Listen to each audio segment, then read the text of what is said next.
Okay, we are back, and this is my spoiler review of Thor, Love and Thunder. I enjoyed it. Obviously the title makes more sense because of the ending of the movie, but I enjoyed the film. I know it's just been mixed all around, depending on who you talk to.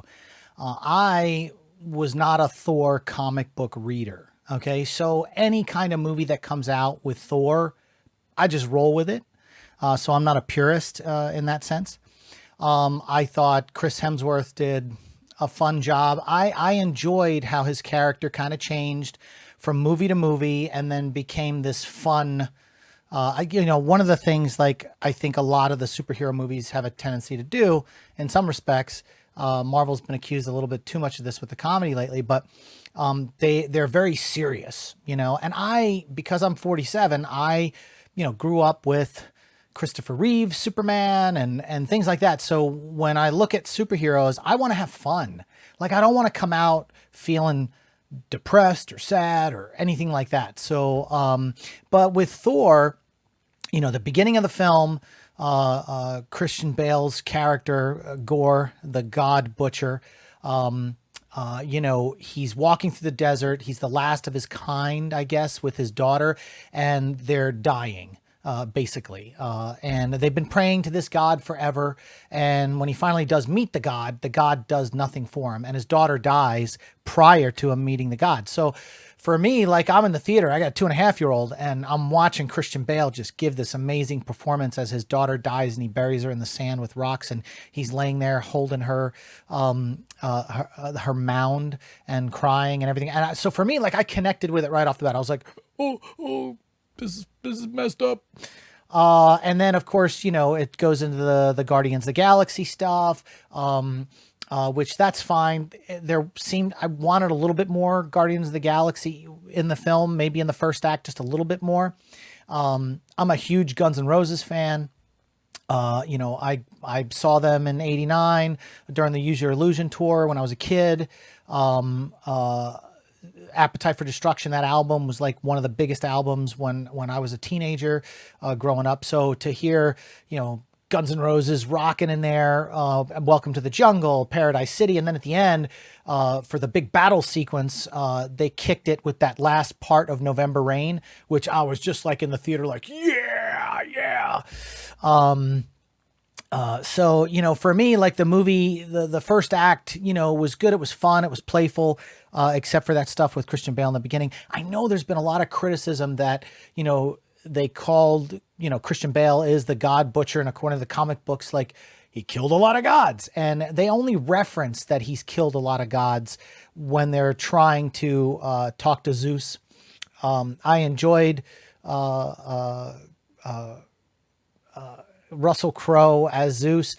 I thought he was going to play it really heavy, but he went, comical with it. But I thought it was cool that he captured like this Greek accent, which made it, fun. I know a lot of people are like, oh, Zeus with the orgy thing and the comedy and all this other kind of stuff. And, again, like, I just had fun with it. Like, I tried not to go into it with like, and I think a lot of the movies and stuff that I've been seeing lately, or even the streaming shows, I go into it with all these high hyped up expectations, and I always seem to be a little let down. So going in, I'm like, I'm going to have fun. Taika Waititi is probably going to be like Thor Ragnarok. And so, yeah, I thought, the storyline with Natalie Portman, with the cancer thing, that kind of hit hard. I've had some relatives die of cancer. My father died of cancer, and my grandmother died of cancer. My mother-in-law just beat breast cancer, and my stepdad is currently fighting cancer. One of my friends, Chris, just died from cancer.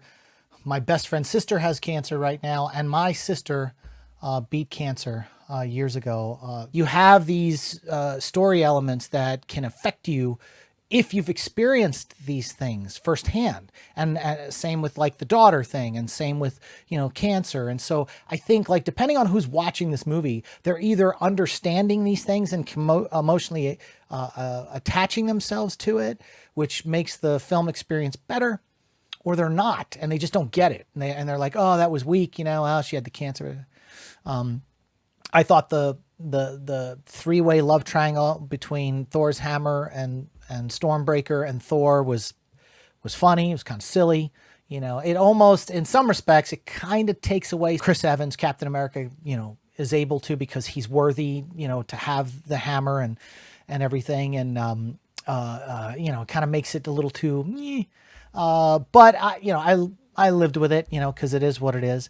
I really feel like Chris Hemsworth had a good time making this movie, you know, instead of having to put on, you know, the stoic stuff like this all the time. You know, it's like he gets to be funny. And I think, again, like after 4 movies, like, you got to give these actors time to play and have fun. And I think we all would have loved to have seen Christian Bale kill more gods, you know, kind of after we came off Doctor Strange, you know, the Multiverse of Madness, kind of a horror film.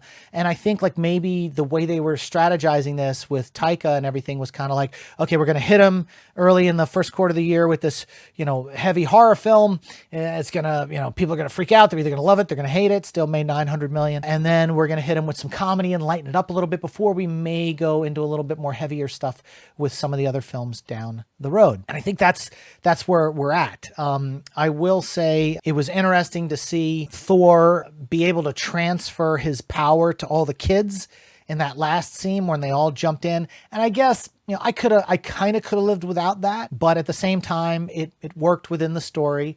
I thought, you know, Natalie Portman trying to figure out her catchphrase as Mighty Thor was funny throughout the movie. It's just, you know, tongue in cheek. I think the fact that, like, you know, she helped save the day, but at the same time she kind of died. So I don't think, like, you know, I think a lot of people were speculating like she would take over the mantle and then would get like 3 movies of the Mighty Thor with Natalie Portman. And that didn't happen. Although a lot of the skeptics were out there thinking that. The goats. Oh man, dude, the goats had me laughing every time. Towards the end, the joke got a little bit old. Like when they hit that, the moon, you know, where the final fight went down. So I was kind of like, all right, we're done with the jokes. I always feel like, you know, you can do a joke once in a movie, you can do it twice, but don't go 3 times. Just don't. You know, you looked at Indiana Jones and the Kingdom of Crystal Skull, you know, the Paramount symbol crumbles. You had a gopher come out, or prairie dog. Then you had the prairie dog, you know, in the desert when he flies by, you know, with the Russian on that sled, that tester for the engine. And they're like, ooh, watching it go by. And then the refrigerator, there's the 3rd joke. You can't do jokes 3 times in movies. So the goats had to kind of like not do that towards the end. It was still funny the first couple of times that it happened. Dynamic back and forth with Tessa and Natalie Portman. That was fun. They were kind of, you know, keeping things a secret, not telling people about the cancer yet. The love story flashbacks with Thor and Natalie Portman, Jane Foster, those were fun and playful. Again, like, I think like you're either going to love this for the comedy or you're going to hate this for the comedy. But if Taika Waititi is directing it, it's just going to be fun. You're not going to get a heavy Russo brother type drama. You're just not. With this property. So I enjoyed it. Am I going to watch it 100 times? No. You know, it's a kind of a one-off for me. A lot of the Thor films have been a one-off for me. I've only seen Ragnarok once. I see it. Okay, I get it. It's fun. I move on. So I hope everyone else had a good time with it. You know, it's making good money.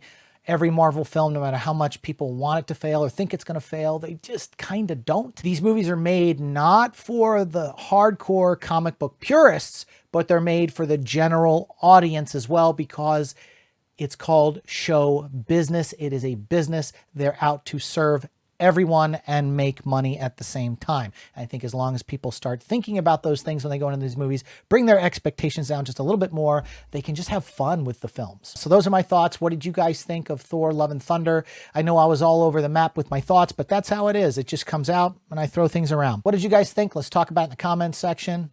We'll see you on the next one.